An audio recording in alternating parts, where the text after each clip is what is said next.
മലയാളം മൗഷൻ്റെ പുതിയൊരു എപ്പിസോഡിലേക്ക് നിങ്ങൾക്ക് ഏവർക്കും സ്വാഗതം. വയനാട്ടിലെ ജൈൻ സർക്യൂട്ടിലേക്കാണ് നമ്മുടെ യാത്ര പോയിക്കൊണ്ടിരിക്കുന്നത്.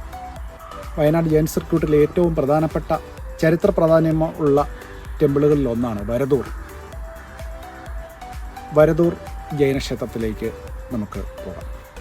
വരദൂർ അനന്തസ്വാമി ദിഗംബര ജൈൻ ടെമ്പിൾ സ്ഥിതി ചെയ്യുന്നത് കൽപ്പറ്റയിൽ നിന്നും 15 കിലോമീറ്റർ മാറിയാണ്. സുൽത്താൻ ബത്തേരിയിൽ നിന്നും 13 കിലോമീറ്റർ സഞ്ചരിച്ചാലും ഈ ജൈനക്ഷേത്രത്തിൽ എത്തിപ്പെടാം.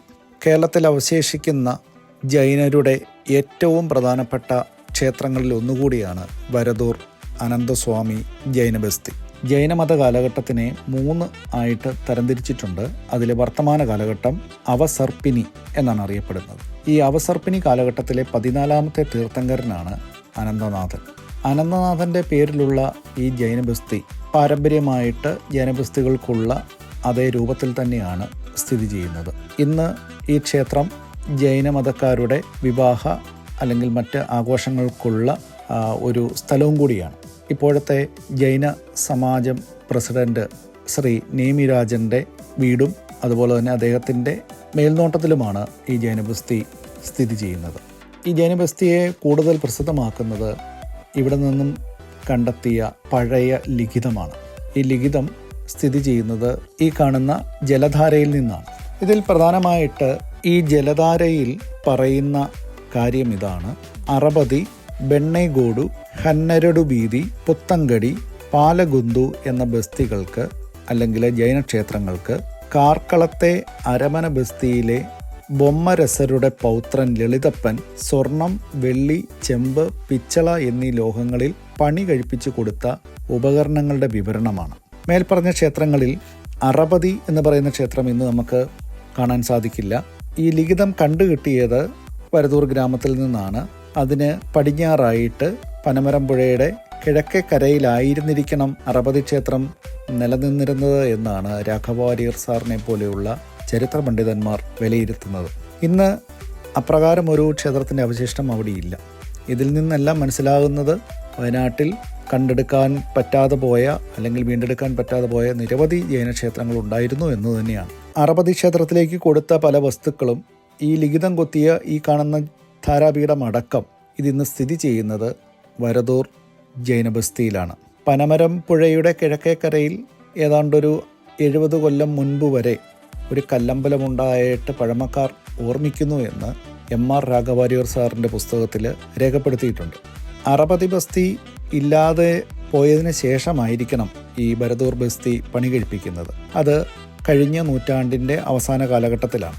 ഈ കാണുന്ന ജലധാരാ പീഠത്തിൽ ഉള്ള ലിഖിതം ഇപ്രകാരമാണ്: ശ്രീ പഞ്ചഗുരുഭ്യ നമഃ, ശ്രീ അനന്തനാഥാനായ നമഃ, ശ്രീമദ് പരമഗംഭീരാസ്യ ദ്വാദ, മോഗലാഞ്ചനം ജിയാത്രൈലോക്യനാഥസ്യ ശാസനം ജിനശാസനം ശ്രീമദ് ശാലിവ, ഹനശകവർഷ 1606 സംവത്, രക്താക്ഷിനാമ സംവത്സരദ, ജ്യേഷ്ഠബഹുള പഞ്ചശുക്രവാര അറപതയ, അനന്തനാഥസ്വാമിയ ചൈത്യാലയಕ್ಕೆ ಕಾರ್ಕಳದ ಅರಮನೆ ಬಸ್ತಿಯ ಬೊಮ್ಮರಸನಮು ಮೇ ಮಗ ಲಲಿತಪ್ಪನು ದೇವರ ಚಿನ್ನ ಬೆಳ್ಳಿ ತಾಮ್ರ ಕೆಂಜು ಪಾತ್ರಗಳನ್ನು ಮಾಡಿಸಿಕೊಟ್ಟ ವಿವರ.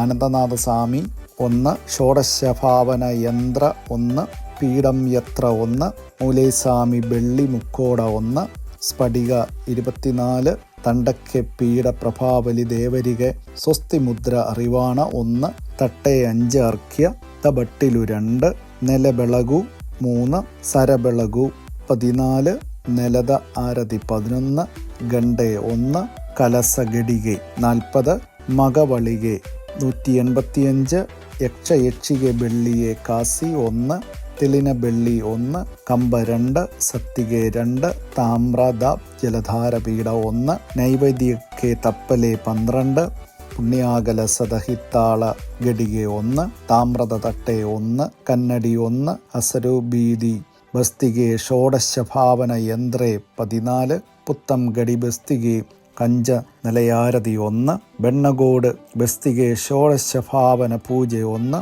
ಹೊಸಂಗಡಿ ಬೆಸ್ತಿಗೆ ಕಲಸ ಗಡಿಗೆ 89, ഗുദ പാർശ്വനാഥരികെ വെള്ളി ശിരചക്ര 1 എന്നിങ്ങനെയാണ്. അവസാനത്തെ തീർത്ഥങ്കരനായ വർത്തമാന മഹാവീരന് ശേഷം ഇന്ത്യയിലുടനീളം സജീവമായ ജൈനമതം കാലത്തിൻ്റെ ഓട്ടത്തിനിടയിൽ അതിൻ്റെ ജീർണതയിലേക്ക് പോവുകയും എന്നാൽ ഇന്നും വളരെ സജീവമായിട്ട് ദിഗംബര വിഭാഗത്തിലെ ജൈനമതക്കാർ ധാരാളമായി സ്ഥിതി ചെയ്യുന്ന ഒരു സ്ഥലമായി കേരളത്തിലെ വയനാട് മാറുകയും ചെയ്തു.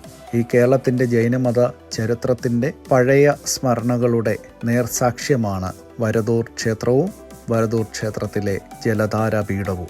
വരദൂർ ജൈനക്ഷേത്രത്തെക്കുറിച്ചുള്ള ഈ വീഡിയോ നിങ്ങൾക്ക് ഇഷ്ടമായെന്ന് വിചാരിക്കുന്നു.